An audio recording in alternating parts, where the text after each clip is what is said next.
En los archivos del Registro Civil de Veracruz, en un legajo marrón que nadie había solicitado en décadas, reposa un expediente con una anotación marginal escrita con tinta que ya entonces parecía antigua. Expediente Castañeda, irregularidades insalvables. Archívese sin resolver. La fecha del sello es 8 de noviembre de 1887 y la firma, apenas legible, pertenece a un funcionario portuario llamado Esteban Ledesma, empleado de la aduana marítima, cuyo nombre no figura en ninguna placa ni reconocimiento.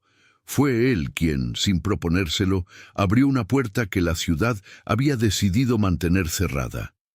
Todo comenzó como una diligencia administrativa.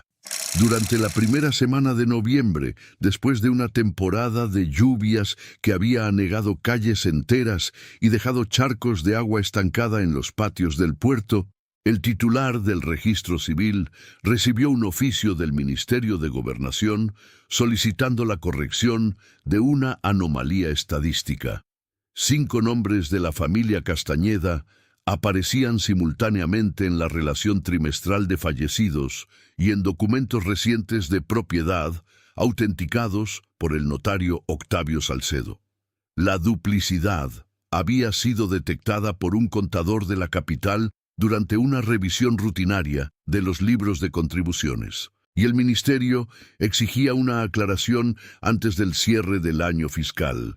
El titular, agobiado por otros asuntos, entregó la carpeta a Esteban Ledesma con una instrucción escueta: corrija lo que haya que corregir y devuélvamelo firmado. Ledesma tenía entonces 34 años, llevaba 11 en el puerto y se había ganado una reputación modesta pero sólida como empleado meticuloso. No era investigador ni abogado. Su trabajo consistía en cotejar manifiestos de carga, verificar guías de embarque y ocasionalmente colaborar con el registro cuando el volumen de trabajo lo exigía. Aceptó la carpeta sin entusiasmo, convencido de que se trataba de un error de transcripción, y la dejó sobre su escritorio hasta la tarde del 9 de noviembre, cuando finalmente la abrió. Lo que encontró lo mantuvo despierto hasta la madrugada.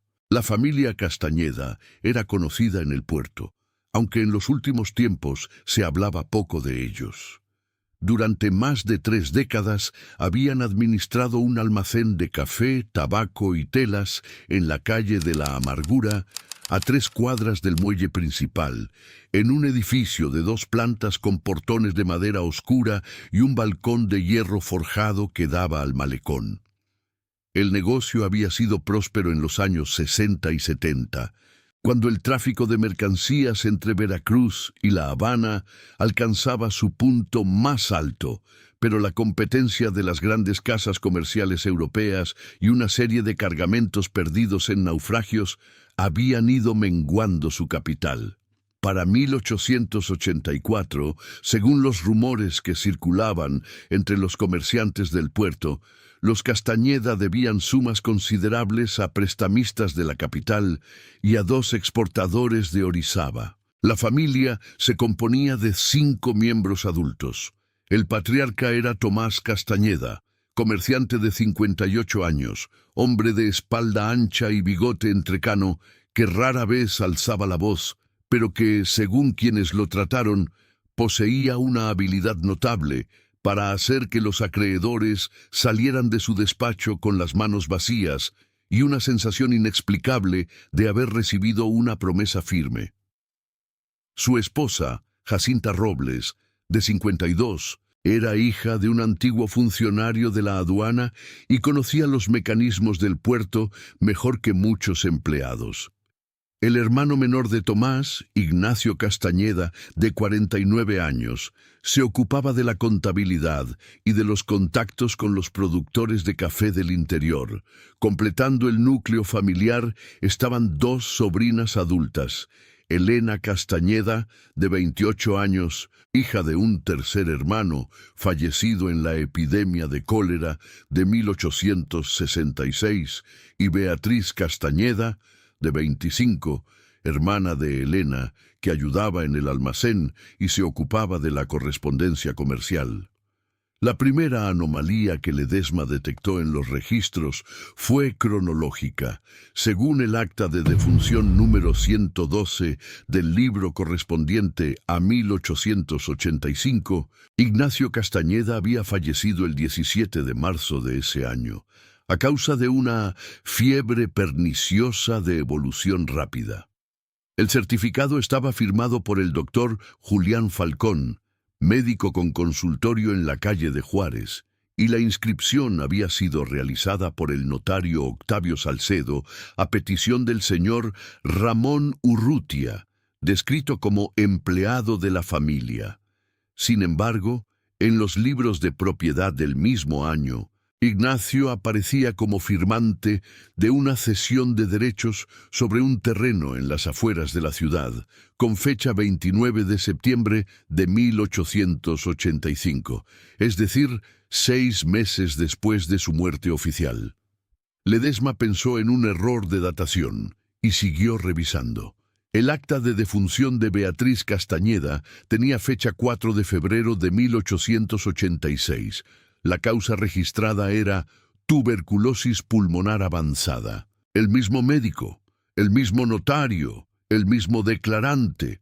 Pero en mayo de 1886, Beatriz figuraba como beneficiaria de una transferencia de participación en el almacén y su firma, aunque temblorosa, había sido validada por Salcedo.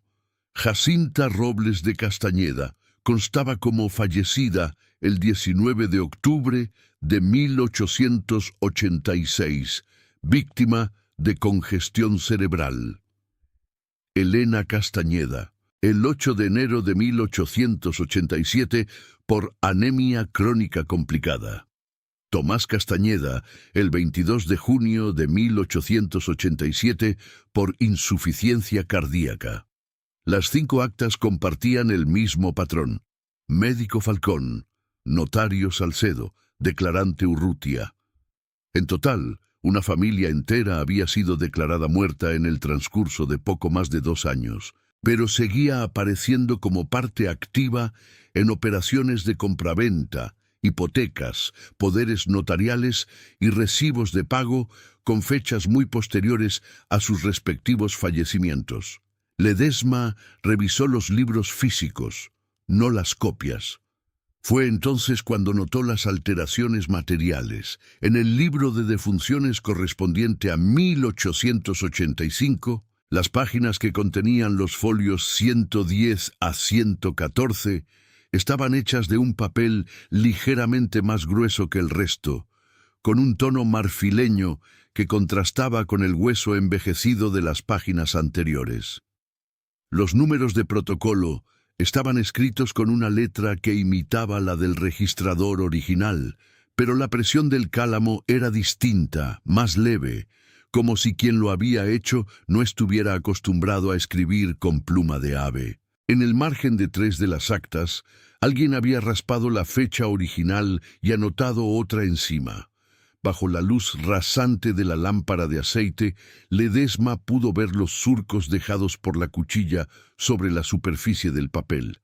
El descubrimiento lo dejó perplejo, pero la alarma no llegó hasta que intentó verificar los datos en el cementerio de San Sebastián, donde la familia Castañeda poseía un panteón desde los tiempos del abuelo de Tomás, un inmigrante montañés que había llegado al puerto en 1823.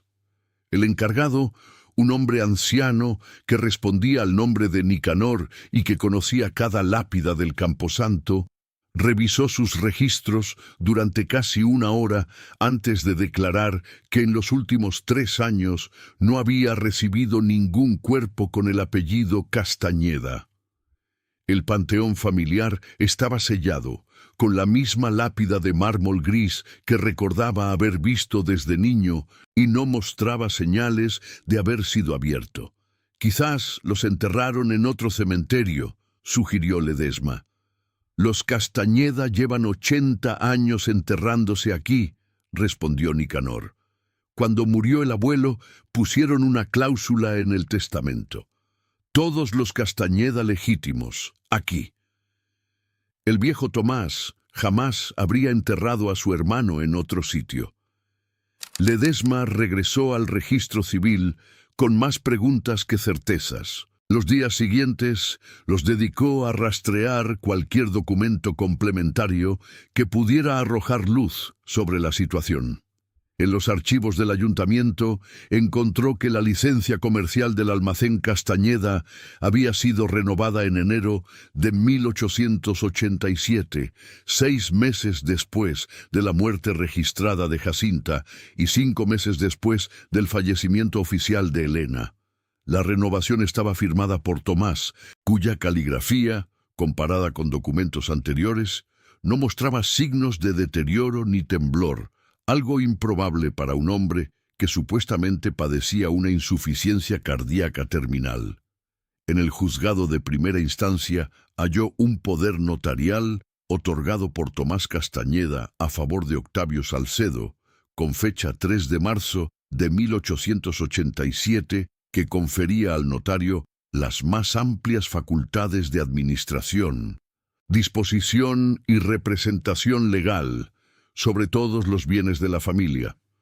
Lo extraordinario del documento era que había sido redactado y autenticado por el propio Salcedo, actuando simultáneamente como fedatario público y como beneficiario del poder, una práctica que rozaba la ilegalidad, pero que, en el Veracruz de la época, rara vez era cuestionada si mediaba la influencia adecuada. Para entonces, Ledesma había abandonado cualquier pretensión de que su tarea fuera una simple corrección de archivo. Algo había ocurrido con los Castañeda, algo que iba más allá de una serie de errores burocráticos, y cada nuevo documento lo acercaba a una verdad que, intuía, preferiría no conocer. La residencia de los Castañeda estaba en la calle de la Independencia, en un tramo donde las casas coloniales empezaban a mezclarse con construcciones más recientes de estilo afrancesado. Era una edificación de muros altos, pintada de un color ocre que la humedad del puerto había ido descascarando en grandes placas, con un zaguán de madera que permanecía cerrado y 3 ventanas en la planta alta protegidas por postigos que rara vez se abrían. Los vecinos, cuando Ledesma comenzó a preguntar, ofrecieron respuestas vagas y contradictorias. La señora Amalia Heredia, que vivía en la casa contigua desde 1872, declaró que no veía a la familia desde hacía meses. Antes salían todos los días, dijo. Don Tomás iba al almacén antes de las 7. Doña Jacinta bajaba a misa en San Francisco. Las muchachas paseaban por el malecón al atardecer, pero de un tiempo a esta parte, nada. La casa parece vacía, aunque a veces se ve luz en las habitaciones del fondo. Un comerciante de la esquina, dueño de una tienda de ultramarinos llamada La Flor de Veracruz, recordó que Ramón Urrutia, el empleado de los Castañeda, seguía haciendo pedidos semanales. «Viene todos los miércoles», dijo. «Compra café, azúcar, arroz, a veces carne salada. Lo suficiente para varias personas, diría yo. Paga con puntualidad y nunca habla de la familia. Si uno le pregunta, dice que están de luto y no quieren visitas».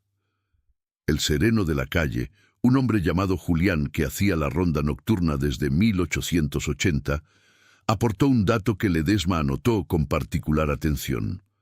Según Julián, en 3 ocasiones durante los últimos meses había visto a una mujer asomarse a una de las ventanas del piso alto muy tarde, cuando el resto de la ciudad dormía.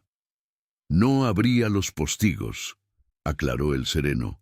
«Solo los entreabría lo justo para mirar hacia la calle. Una noche creí que me hacía señas, pero cuando levanté el farol, la ventana se cerró. Pensé que sería una de las sobrinas, pero no podría decir cuál». Ledesma intentó visitar la casa en 2 ocasiones. La primera, un martes por la mañana, golpeó el portón de madera y esperó casi 10 minutos sin obtener respuesta. La segunda, Un viernes al atardecer, repitió la tentativa y esta vez escuchó pasos lentos al otro lado de la puerta, una respiración contenida y luego el sonido de un cerrojo que se corría con suavidad. Una voz masculina, ronca y breve, preguntó quién llamaba. «Mi nombre es Esteban Ledesma, del Registro Civil», respondió. «Necesito hacer unas preguntas sobre la familia Castañeda». La voz tardó en contestar. Ledesma percibió un susurro, como si alguien más estuviera del otro lado. «No hay nadie aquí que pueda atenderlo», dijo finalmente la voz. «La familia está de viaje. El señor Urrutia se ocupa de la casa». «Precisamente con el señor Urrutia quisiera hablar». «El señor Urrutia no está. Vuelva la semana que viene». Los pasos se alejaron. Ledesma esperó un minuto más y luego se marchó, con la certeza de que al otro lado del portón había más de una persona y de que por alguna razón ninguna de ellas quería ser vista. El 20 de noviembre, Ledesma localizó a Ramón Urrutia en el almacén de la calle de la Amargura. El lugar estaba abierto, aunque con un aspecto descuidado que no se correspondía con la reputación de orden que siempre habían tenido los Castañeda. Las estanterías mostraban huecos donde antes había sacos de café y fardos de tabaco. El mostrador estaba limpio, pero una capa de polvo cubría los estantes superiores y las lámparas de aceite parecían no haberse encendido en semanas. Ramón Urrutia era un hombre de 50 y tantos años, delgado, con el rostro curtido por el sol del puerto y las manos de quien ha trabajado toda su vida en oficios físicos. Había entrado al servicio de los Castañeda en 1865, primero como cargador en el almacén y luego como encargado de los envíos al interior.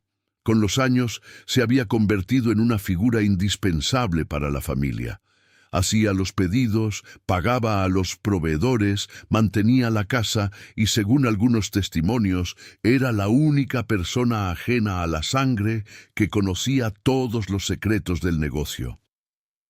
Cuando Ledesma se presentó y explicó el motivo de su visita, la actitud de Urrutia pasó de la cautela a una hostilidad mal disimulada. Dijo que la familia había sido víctima de una serie de desgracias sucesivas, que las enfermedades se habían ensañado con ellos sin piedad, que él mismo había velado a cada uno de los fallecidos y que no entendía por qué un empleado del registro civil se interesaba tanto por un asunto que ya estaba cerrado. «Son solo aclaraciones de archivo», insistió Ledesma. «Algunas fechas no coinciden y necesito confirmarlas con los certificados médicos. ¿Sabe dónde puedo encontrar al doctor Julián Falcón?» Urrutia se quedó inmóvil unos segundos, como si calculara el alcance de la pregunta. «El doctor Falcón ya no ejerce en Veracruz», dijo. «Se marchó a principios de año, creo que a Oaxaca o quizás a Chiapas. No estoy seguro». «¿Y el notario Salcedo?» «El notario Salcedo tiene su despacho en la calle de la Marina. Pregúntele a él. Yo no sé nada de documentos ni de registros. Yo solo obedecía las instrucciones de don Tomás». Ledesma anotó las respuestas sin confrontarlas.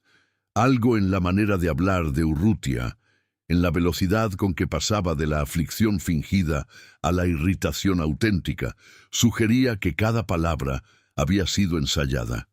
Pero no tenía autoridad para interrogarlo, así que dio las gracias y se retiró, no sin antes notar que, detrás del mostrador, medio oculto por un saco de arpillera, asomaba el borde de lo que parecía ser un cuaderno de tapas negras. El despacho de Octavio Salcedo ocupaba el primer piso de un edificio de 2 plantas frente a la Plaza de la Constitución.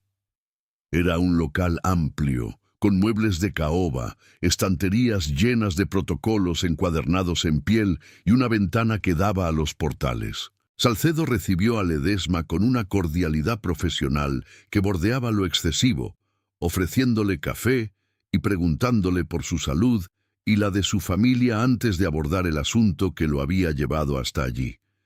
Era un hombre de 62 años, calvo, con lentes de montura metálica y una caligrafía minuciosa que había alimentado los archivos notariales del puerto durante más de 3 décadas.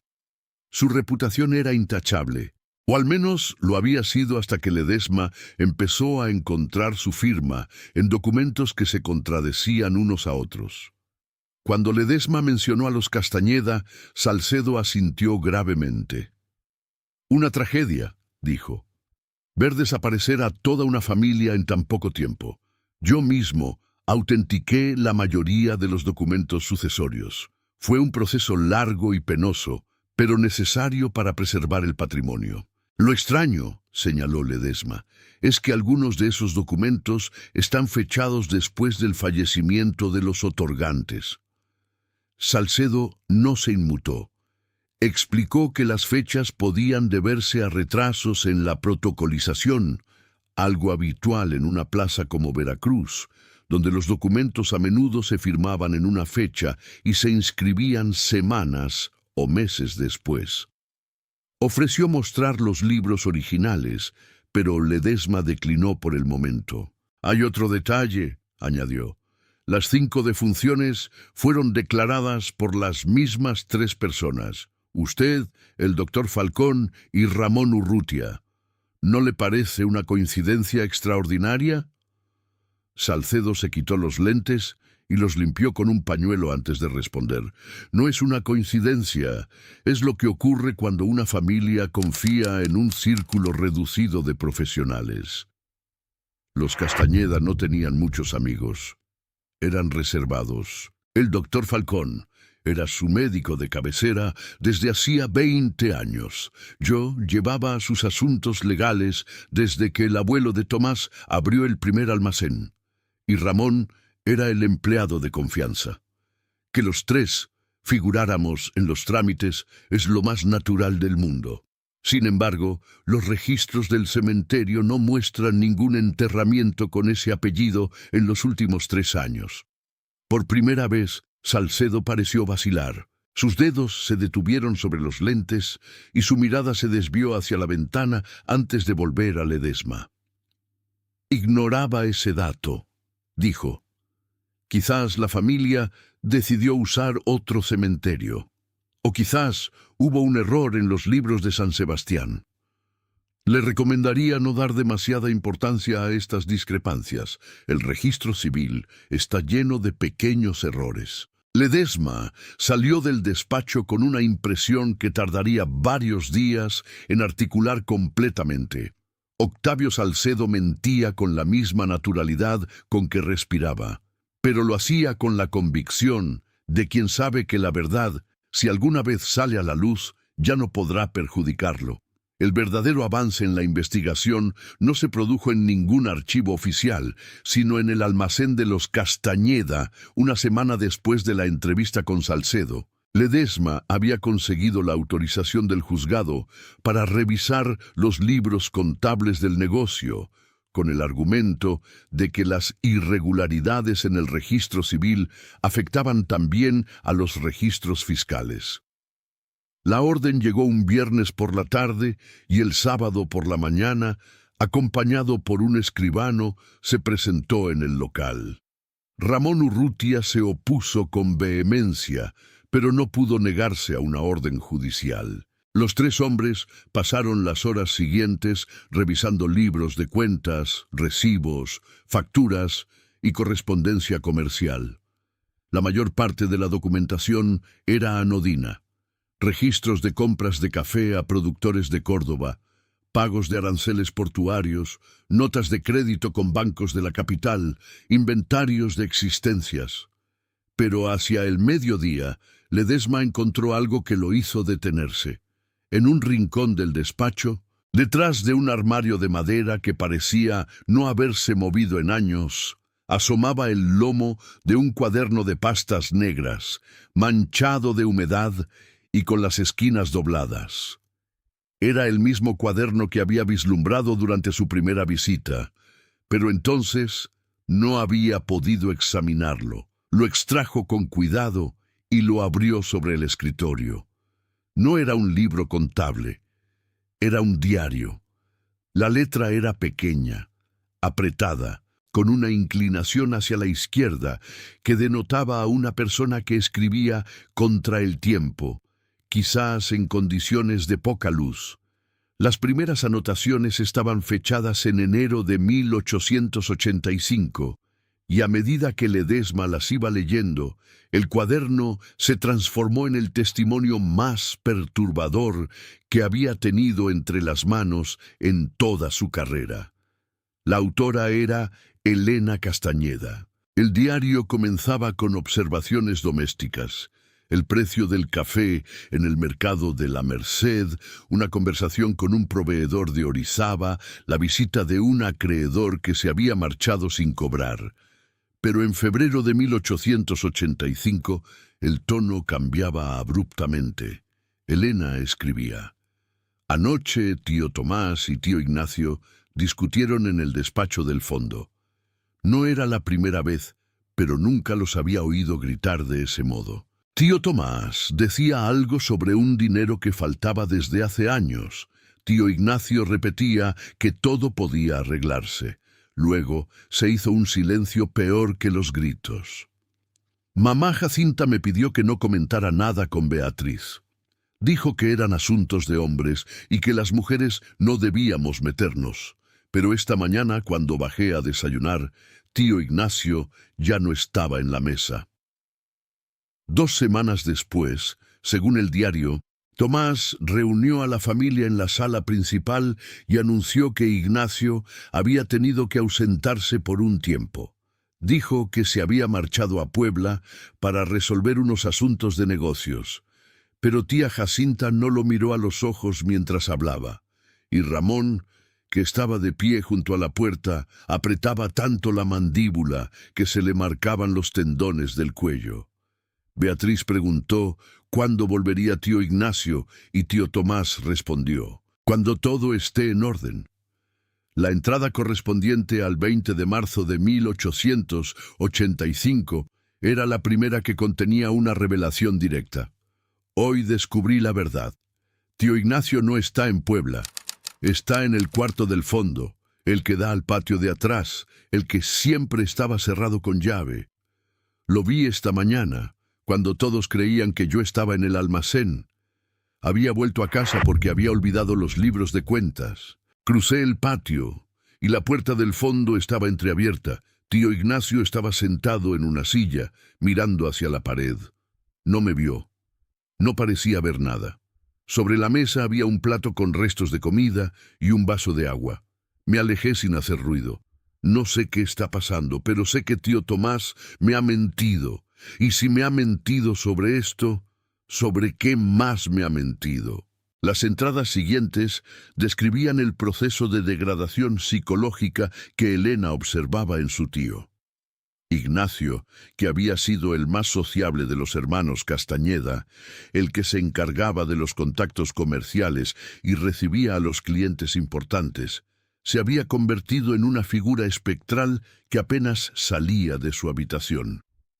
La familia había empezado a organizarse en torno a su encierro. Ramón le llevaba la comida 2 veces al día. Jacinta se aseguraba de que ninguna visita se acercara al patio interior, y Tomás se ocupaba de los documentos. En mayo, Elena escribió: hoy vino el notario Salcedo. Se encerró con tío Tomás en el despacho durante 3 horas. Cuando salió, traía una carpeta llena de papeles. Me miró de un modo extraño, como si me evaluara, como si calculara algo que yo no podía entender. Después oí que tío Tomás le decía a tía Jacinta: ya está hecho. Legalmente, Ignacio ya no existe. La muerte oficial de Ignacio no fue, por tanto, un error administrativo ni una confusión. Fue una construcción deliberada, ejecutada con meticulosidad notarial, por el mismo hombre que ahora se escudaba en su reputación intachable. Pero el diario de Elena revelaba algo aún más inquietante. La muerte legal de Ignacio no fue un acto aislado, sino el primero de una cadena que se fue cerrando alrededor de cada miembro de la familia. En agosto de 1885, Elena anotó: Beatriz me dijo hoy que quiere hablar con las autoridades. Ha descubierto lo mismo que yo y está asustada. Dice que no podemos seguir fingiendo que tío Ignacio está muerto mientras sigue vivo en esa habitación. Dice que tío Tomás ha cometido un delito y que si no hacemos nada seremos cómplices. Le pedí que esperara, le prometí que encontraríamos la manera de arreglarlo sin destruir a la familia. Pero cuando volví del almacén esa noche, Beatriz ya no estaba en el dormitorio que compartíamos. La entrada del día siguiente era breve y temblorosa. Beatriz está en otra habitación, una que no conocía. Está al otro lado del patio, cerca del cuarto de tío Ignacio.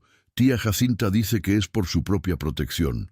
Dice que Beatriz no entiende lo que está en juego, que si habla perderemos la casa, perderemos el almacén, perderemos todo lo que el abuelo construyó. Pero anoche oí a Beatriz llorar a través de la pared. No era un llanto de tristeza, era un llanto de quien ha comprendido que ya no tiene salida. En febrero de 1886, coincidiendo con la fecha del acta de defunción oficial de Beatriz, Elena escribió una de las entradas más reveladoras del diario. El notario Salcedo vino otra vez. Esta vez trajo un documento que declaraba oficialmente la muerte de Beatriz. Tía Jacinta firmó como testigo. Yo me negué. Tío Tomás me dijo que no importaba, que con 2 testigos bastaba. Ahora Beatriz también está legalmente muerta. Sigue viva, sigue en su cuarto, sigue comiendo y bebiendo y respirando, pero para el mundo exterior ya no existe. Le han quitado su nombre como quien apaga una vela. Hoy entendí algo que me hiela la sangre. Cualquiera de nosotros puede ser el siguiente. A lo largo de los meses siguientes, el diario se convirtió en una crónica de la vida dentro de una casa donde las personas iban perdiendo su identidad una a una.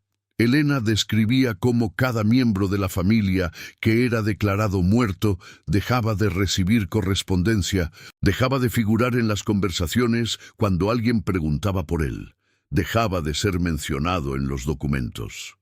La casa se transformó en un espacio donde los vivos y los oficialmente muertos coexistían en una intimidad forzada y aterradora. En octubre de 1886, Elena registró la muerte legal de Jacinta. Mamá Jacinta aceptó firmar su propia acta de defunción. Tío Tomás la convenció de que era la única manera de proteger las propiedades. Si ella estaba legalmente muerta, los acreedores no podrían embargar los bienes que estuvieran a su nombre.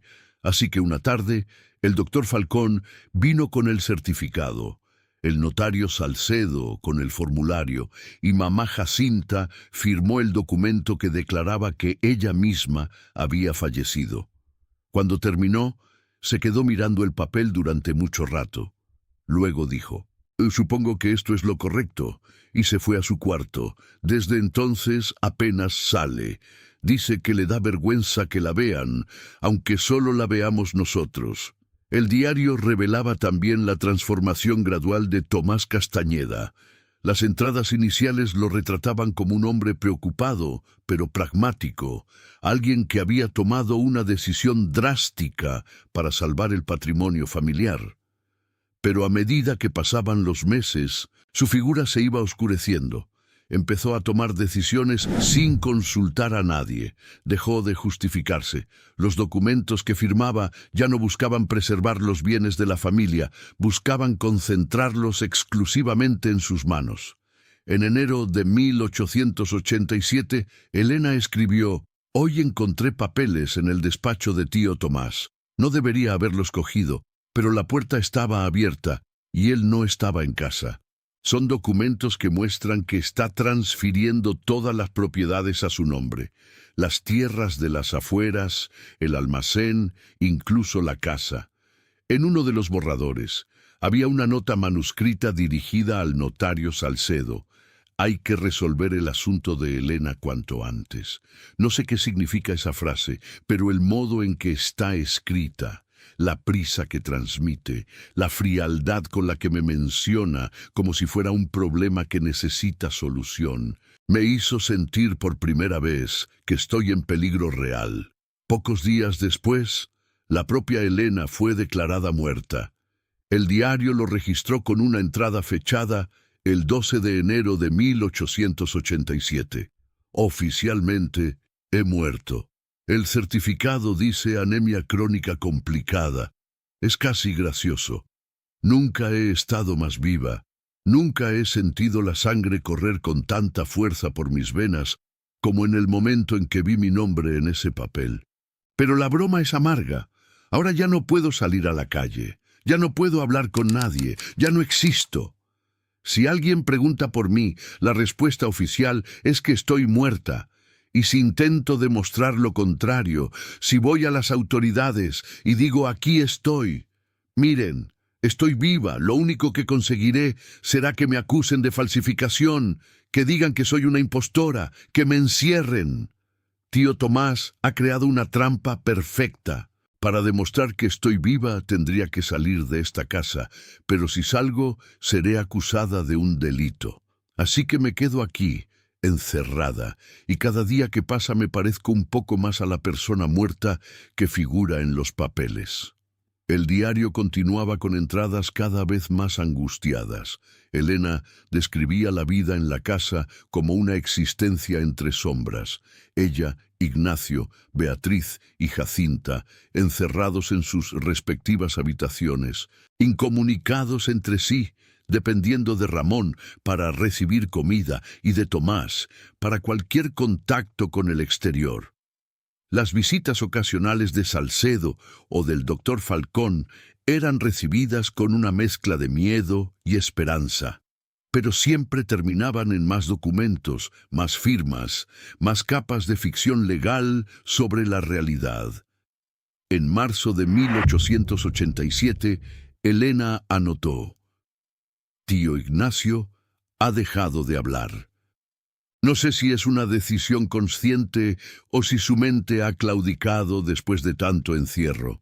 Se queda horas mirando la pared del cuarto, como el día que lo vi por primera vez. A veces mueve los labios, pero no emite ningún sonido. Le llevo la comida cuando Ramón no puede y ni siquiera me mira. Es como si ya se hubiera marchado de verdad, como si la muerte que inventó tío Tomás se hubiera vuelto real por el simple hecho de repetirla. En mayo, el diario registró un hecho que marcaría el desenlace de la historia. Hoy ocurrió algo que no esperaba. Tío Tomás vino a mi cuarto. Hacía meses que no me dirigía la palabra. Me dijo que necesitaba que firmara unos documentos. Eran papeles de cesión de derechos sobre el almacén. Le pregunté por qué, si yo estaba legalmente muerta y no podía firmar nada. Me respondió que precisamente por eso, una persona muerta no puede reclamar sus bienes. Si yo firmaba ahora, antes de que se descubriera que estaba viva, todo quedaría en orden. Entonces comprendí, no quiere que sigamos vivos, quiere que firmemos todos los papeles necesarios y luego... ¿Luego qué? ¿Desaparecer? ¿Marcharse y dejarnos aquí? ¿Esperar a que muramos de verdad? No firmé. Le dije que estaba cansada y que lo haría mañana. Cuando se fue, me quedé mirando la puerta cerrada y tomé una decisión. Voy a escapar de esta casa. No sé cómo, no sé cuándo, pero voy a hacerlo. Y si no puedo salvar a los demás, al menos salvaré la verdad. Las últimas entradas del diario eran fragmentarias, escritas a toda prisa, como si Elena hubiera tenido que esconder el cuaderno cada pocos minutos. Describían sus preparativos para la fuga. Había ido guardando dinero del almacén durante meses, pequeñas cantidades que no se notaban en la contabilidad, escondidas en un doble fondo de su baúl. Había copiado algunas de las cartas más comprometedoras entre Tomás y Salcedo. Había memorizado los horarios de Ramón para saber cuándo podía salir sin ser vista. La última entrada fechada decía simplemente: Esta noche, cuando la casa duerma, Dios me perdone por dejar a Beatriz y a tío Ignacio y a tía Jacinta, pero si me quedo un día más, el próximo certificado de defunción será el mío. Y esta vez será de verdad. Si alguien encuentra este cuaderno, por favor, no deje que todo esto quede en el olvido. Mi nombre era Elena Castañeda, tenía 28 años y estaba viva. Ledesma cerró el cuaderno con las manos temblorosas. El escribano que lo acompañaba, un hombre joven que había seguido la lectura por encima de su hombro, estaba pálido. Ramón Urrutia, que había permanecido en un rincón durante la revisión, tenía la mirada fija en el suelo y respiraba con dificultad. «¿Dónde está Elena?», preguntó Ledesma. «No lo sé», respondió Urrutia. «Se fue una noche de junio. No dijo a dónde». «¿Y Tomás?». «Salió detrás de ella al día siguiente. Dijo que iba a traerla de vuelta. No regresó». «¿Y el resto de la familia? Ignacio, Jacinta, Beatriz?» Urrutia no respondió. Su silencio fue más elocuente que cualquier confesión. Ledesma solicitó una orden judicial para entrar en la residencia de la calle de la Independencia. El juez, un hombre llamado Genaro Montero, que conocía a los Castañeda desde hacía años y que, según consta en los archivos, había aceptado como válidos varios de los documentos notariales de Salcedo, se mostró reticente al principio. Solo cuando Ledesma le mostró el diario y le hizo notar las alteraciones en los libros del registro, accedió a firmar la autorización. El 29 de noviembre de 1887, a las 10 de la mañana, Ledesma, el escribano, 2 agentes de la policía portuaria y el propio juez Montero se presentaron en la casa de los Castañeda. La calle estaba tranquila, como cualquier mañana de finales de otoño, con el olor a sal y pescado que siempre flotaba sobre el puerto y el sonido lejano de las grúas en los muelles. Los vecinos, advertidos por el movimiento inusual, empezaron a asomarse a ventanas y balcones. Ramón Urrutia abrió la puerta sin oponer resistencia. Parecía más aliviado que asustado, como si la visita de las autoridades hubiera sido el desenlace inevitable de un drama que se había prolongado demasiado. Los condujo a través del zaguán hasta el patio interior. La casa estaba en penumbra. Las cortinas de las ventanas delanteras estaban echadas, y la única luz provenía del rectángulo de cielo visible sobre el patio. El olor a encierro y humedad impregnaba las habitaciones, mezclado con un leve aroma a carbón y algo vagamente medicinal, como alcohol de farmacia. En el primer cuarto del fondo encontraron a Ignacio Castañeda. Estaba sentado en una silla de madera, frente a una pared desnuda, exactamente como Elena lo había descrito en su diario.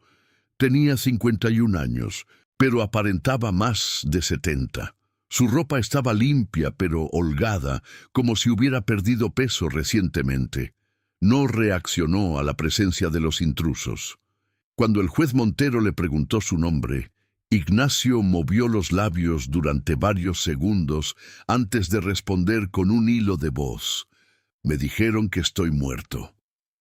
En el segundo cuarto, Beatriz Castañeda estaba acostada en un catre de lona, con una manta de lana sobre las piernas. A sus 26 años, parecía una mujer de mediana edad. Sus ojos, sin embargo, estaban vivos y reaccionaron con una mezcla de miedo y esperanza al ver las siluetas de los policías recortadas contra la luz del patio. «¿Vienen a sacarnos?», preguntó. «¿O vienen a decir que esto nunca ocurrió?». Jacinta Robles de Castañeda fue encontrada en el que había sido el dormitorio principal de la casa. Estaba sentada en un sillón junto a la ventana, con las manos cruzadas sobre el regazo. No se sobresaltó al ver a los agentes. Se limitó a decir con una voz que no expresaba ninguna emoción: «Tomás dijo que esto era temporal. Dijo que cuando los acreedores se olvidaran de nosotros, todo volvería a la normalidad. Pero ya han pasado casi 3 años y sigo estando muerta en los papeles. Saben lo que es estar muerta para todo el mundo, menos para las 4 personas que viven en la misma casa. Saben lo que es no poder salir a comprar pan porque legalmente ya no existes. Elena no estaba en la casa. Tampoco Tomás. Ramón Urrutia prestó declaración formal esa misma tarde, en el despacho del juzgado. Su testimonio, transcrito en 17 páginas de letra procesal, constituye el documento más completo sobre los hechos que desembocaron en la desaparición legal de los Castañeda. Según Urrutia, la crisis comenzó en el otoño de 1884, cuando Tomás descubrió que durante al menos 7 años su hermano Ignacio había estado desviando dinero del negocio hacia cuentas personales y especulando con mercancías que nunca llegaban a Veracruz.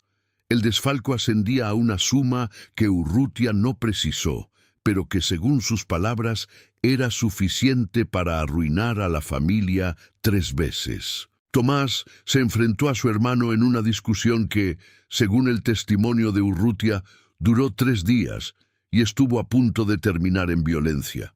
Pero en lugar de denunciarlo o expulsarlo de la familia, Tomás vio en la situación una oportunidad siniestra. Si Ignacio estaba legalmente muerto, sus deudas personales desaparecerían con él. Los acreedores de Ignacio no podrían reclamar nada a un muerto. Y si el resto de la familia también desaparecía progresivamente de los registros, las propiedades podrían ser transferidas de manera que ningún embargo pudiera alcanzarlas. El plan requería 3 cómplices, un médico que certificara las defunciones sin hacer preguntas, un notario que autenticara los documentos sin verificar la identidad de los supuestos muertos, y un empleado de confianza que mantuviera a la familia encerrada y abastecida mientras el proceso seguía su curso. Julián Falcón, Octavio Salcedo y Ramón Urrutia aceptaron los papeles que Tomás les asignó. Urrutia insistió en que él nunca supo que la situación se prolongaría tanto. Dijo que Tomás le había prometido que todo se resolvería en unos meses, que Ignacio volvería a aparecer públicamente después de un tiempo prudencial y que la familia recuperaría la normalidad. Pero las cosas se complicaron. Cada nuevo documento exigía otro. Cada acreedor que se presentaba requería una nueva defunción. Y cuando Beatriz amenazó con revelar el plan, Tomás decidió que su sobrina también debía desaparecer. «No fue mi idea», declaró Urrutia. «Yo solo obedecía. Don Tomás me pagaba bien, y yo tenía miedo. Si decía que no, ¿quién me aseguraba que el siguiente certificado de defunción no sería el mío?» El testimonio de Urrutia también aclaró el destino del doctor Falcón. Según el empleado, el médico había empezado a mostrar signos de arrepentimiento a principios de 1887. En varias ocasiones había insinuado que pensaba confesar a las autoridades que ya no podía soportar la carga de haber firmado 5 certificados falsos. En marzo de ese año, Falcón cerró su consultorio, liquidó sus bienes y se marchó de Veracruz sin despedirse de nadie. Urrutia creía que se había establecido en la ciudad de Oaxaca, pero no tenía certeza. Sobre Elena y Tomás, Urrutia ofreció el siguiente relato. En la noche del 14 de junio de 1887, Elena aprovechó que Ramón había salido a hacer un recado y escapó por la puerta trasera de la casa. Llevaba consigo una bolsa con ropa, dinero y varios documentos que había copiado del despacho de su tío. Cuando Tomás se enteró, entró en un estado que Urrutia describió como de frenesí frío. Salió esa misma noche, tras ordenar a Urrutia que mantuviera a los demás encerrados hasta su regreso. No volvió. En los días siguientes a la entrada en la residencia, La policía portuaria realizó una investigación más amplia. Los libros del notario Salcedo fueron confiscados y sometidos a una auditoría que reveló irregularidades que iban mucho más allá del caso Castañeda. Documentos de al menos otras 4 familias del puerto presentaban alteraciones similares, fechas modificadas, firmas dudosas, protocolos con numeración duplicada. Salcedo fue suspendido de sus funciones y se le inició un proceso por falsificación documental que se prolongaría durante años y que, según consta en los archivos, nunca llegó a una condena firme. El almacén de los Castañeda fue clausurado. La casa de la calle de la Independencia quedó bajo custodia judicial. Ignacio, Jacinta y Beatriz fueron trasladados a un hospicio administrado por las Hermanas de la Caridad en las afueras del puerto, donde permanecieron varias semanas mientras se resolvía su situación legal. Los 3 tuvieron que someterse a un proceso largo y humillante para demostrar que estaban vivos, presentar testigos que los reconocieran, someterse a exámenes médicos, firmar declaraciones juradas.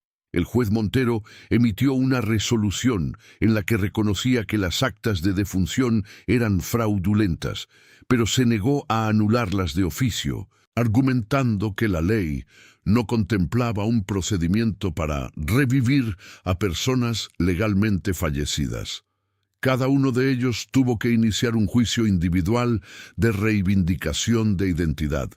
Meses después, en febrero de 1888, una mujer se presentó en la oficina del Registro Civil de Puebla y solicitó una copia certificada de su acta de nacimiento. Dijo llamarse Elena Rodríguez y necesitar el documento para contraer matrimonio. El empleado que la atendió buscó en los libros correspondientes al año 1859. Revisó los folios uno por uno y finalmente encontró una anotación marginal. Este registro ha sido cancelado por defunción de la titular, conforme a comunicación recibida del Registro Civil de Veracruz con fecha 15 de enero de 1887. La mujer insistió en que debía de tratarse de un error. El empleado, un funcionario meticuloso llamado Anselmo Paredes, le pidió que esperara y fue a consultar los archivos de correspondencia.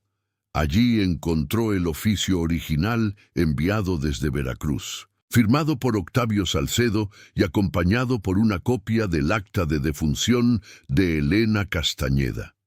El documento llevaba el sello oficial y todos los requisitos formales. Cuando Paredes regresó al mostrador para comunicarle a la mujer que no podía expedir la copia solicitada porque la titular constaba como fallecida, ella ya no estaba. Había abandonado la oficina sin esperar respuesta. El empleado anotó el incidente en el libro de novedades con una frase escueta: «Mujer no identificada solicita acta cancelada. Se retira antes de recibir respuesta. Archívese». Esa fue la última noticia documentada de Elena Castañeda.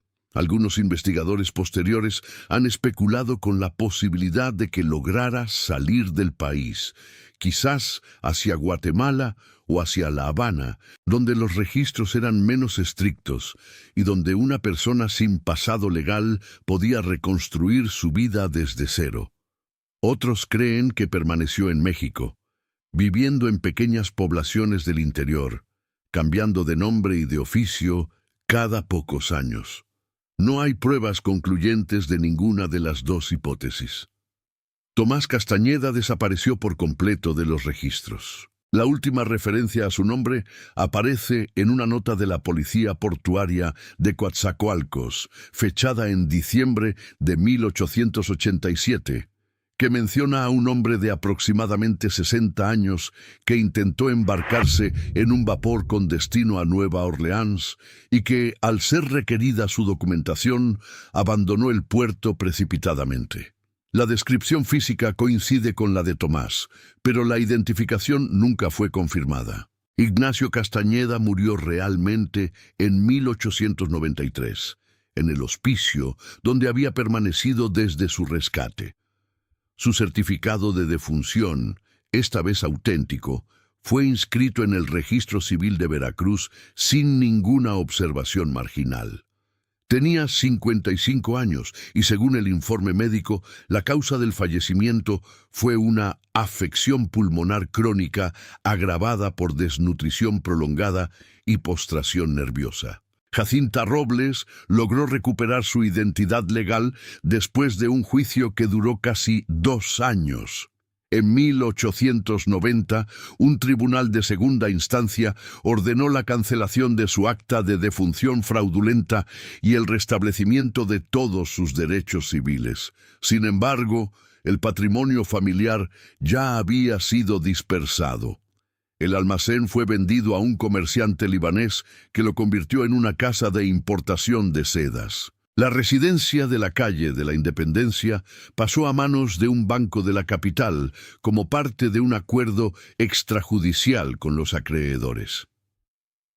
Jacinta vivió sus últimos años en una modesta pensión del centro del puerto, mantenida por una pequeña pensión que le concedió el ayuntamiento como compensación por los errores administrativos que habían permitido la falsificación de su muerte. Falleció en 1901, a los 66 años, y fue enterrada en el Panteón de San Sebastián, en la misma tumba familiar que había permanecido sellada durante todo el tiempo que ella estuvo oficialmente muerta. Beatriz Castañeda fue la que más tardó en recuperarse. El encierro había deteriorado su salud física y mental de un modo que los médicos de la época no supieron diagnosticar con precisión. Pasó temporadas en el hospicio y temporadas con una tía materna que vivía en Orizaba. En 1895, cuando ya tenía 34 años, solicitó autorización judicial para cambiar su apellido por el de su madre. Una práctica inusual en la época que reflejaba su deseo de desvincularse completamente de la tragedia de los Castañeda. La solicitud fue concedida y Beatriz vivió el resto de su vida como Beatriz Lugo, empleada en una sombrerería del centro de Veracruz. Nunca se casó. Nunca habló públicamente de lo ocurrido. Murió en 1939, a los 78 años, y su esquela en el Diario de Veracruz la mencionó como antigua vecina de esta ciudad, conocida por su discreción y su devoción religiosa. Ramón Urrutia fue procesado por complicidad en falsificación documental y privación ilegal de la libertad. Pasó 14 meses en prisión preventiva, pero su causa fue sobreseída en 1889 por falta de pruebas concluyentes. Algunos observadores de la época sugirieron que su liberación se debió a la intervención de Octavio Salcedo, que, pese a estar él mismo procesado, conservaba contactos influyentes en el sistema judicial del puerto. Urrutia abandonó Veracruz tras su absolución y se trasladó a Tampico, donde trabajó como capataz en una plantación de caña hasta su muerte, ocurrida en 1910, durante los primeros disturbios de la Revolución. Octavio Salcedo continuó ejerciendo como notario hasta 1892, cuando una reforma del Código Notarial del Estado de Veracruz estableció requisitos más estrictos para el ejercicio de la profesión. Aunque el proceso penal en su contra nunca llegó a sentencia, su reputación quedó irreversiblemente dañada. Perdió a la mayoría de sus clientes y los últimos años de su vida los pasó en un pequeño despacho de la parte baja del puerto, redactando testamentos y contratos de escasa cuantía. Murió de un ataque cardíaco en 1897 mientras cruzaba la Plaza de la Constitución. Su muerte fue registrada en un acta perfectamente legal, sin tachaduras ni enmiendas, firmada por un médico distinto y autenticada por un notario que no era él. El doctor Julián Falcón nunca regresó a Veracruz. En 1899, Un investigador del recién creado Instituto de Medicina Legal de la Ciudad de México intentó localizarlo para requerir su testimonio en un estudio sobre fraudes médico-administrativos en el siglo XIX. Las pesquisas revelaron que Falcón había muerto en 1894 en la población de San Cristóbal de las Casas, Chiapas, donde ejercía bajo un nombre ligeramente distinto, Julio Fonseca. Su muerte sí fue declarada con ese nombre falso, pero el registro civil de Chiapas nunca lo vinculó con el médico desaparecido de Veracruz. Esteban Ledesma continuó trabajando en la aduana marítima hasta 1904, cuando se jubiló con una pensión modesta. El expediente Castañeda fue oficialmente archivado en 1888 con la anotación que se menciona al principio de esta narración: irregularidades insalvables, archívese sin resolver. Ledesma conservó una copia personal de los documentos más importantes durante el resto de su vida. En 1920, poco antes de morir, donó sus archivos a la Biblioteca del Puerto, donde permanecieron sin catalogar hasta 1963, cuando un historiador aficionado los encontró en una caja de correspondencia antigua y redactó un artículo que fue publicado en el Boletín del Archivo General de la Nación con el título Un caso de identidad, el extraño expediente de la familia Castañeda. El artículo despertó un interés fugaz entre los especialistas en historia del derecho mexicano, pero la notoriedad del caso se desvaneció en pocos meses. En 1965, un equipo de antropólogos forenses de la Universidad Veracruzana solicitó permiso para exhumar el panteón de los Castañeda en el cementerio de San Sebastián, con la esperanza de encontrar evidencia física que confirmara o desmintiera las distintas versiones de los hechos. El permiso fue concedido, pero las lluvias de aquel verano habían causado filtraciones que deterioraron la estructura de la cripta, y la exhumación reveló huesos mezclados, fragmentados y sin posibilidad de identificación individual. Los investigadores recomendaron sellar definitivamente el panteón, y así se hizo. La casa de la calle de la Independencia fue demolida en 1942 para construir un edificio de apartamentos que, a su vez, fue reemplazado por un estacionamiento en 1971.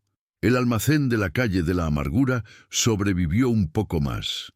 Convertido en bodega de una compañía naviera, fue pasto de un incendio en 1957 que destruyó todos los documentos que pudieran haber quedado en su interior. Del negocio que durante 3 décadas fue uno de los más prósperos del puerto, no quedó más que una placa ilegible en una esquina que los transeúntes pisan sin notar. Lo que pervive, sin embargo, es el eco de una pregunta que el expediente Castañeda dejó sin respuesta. ¿Cómo fue posible que una familia entera fuera borrada de los registros durante casi 3 años, sin que nadie, ni los vecinos, ni los acreedores, ni las autoridades, insistiera en verificar lo que estaba ocurriendo? El artículo del Boletín del Archivo General de la Nación ofrece una hipótesis tan perturbadora como el propio caso. Veracruz era, a finales del siglo XIX, una ciudad donde los documentos importaban más que las personas. La vida legal de un individuo, su nacimiento, su matrimonio, su propiedad, su muerte, dependía de papeles que circulaban entre oficinas atestadas, funcionarios mal pagados y notarios con intereses propios. Bastaba que 3 hombres, un médico, un notario y un empleado, se pusieran de acuerdo, y la frontera entre la vida y la muerte se volvía tan porosa como el papel en el que estaba escrita. Los vecinos de los Castañeda no preguntaron porque la discreción era una forma de cortesía. Los acreedores no investigaron porque las deudas se seguían pagando. Las autoridades no intervinieron porque los documentos estaban en orden. Y mientras los sellos y las firmas certificaban la muerte oficial de cada miembro de la familia, Ignacio, Jacinta y Beatriz seguían comiendo, durmiendo y envejeciendo en habitaciones cerradas, atrapados en un limbo burocrático del que solo pudieron salir por la insistencia de un funcionario que, en lugar de limitarse a corregir los archivos, se hizo una pregunta que nadie más se había hecho. ¿Dónde están los cuerpos?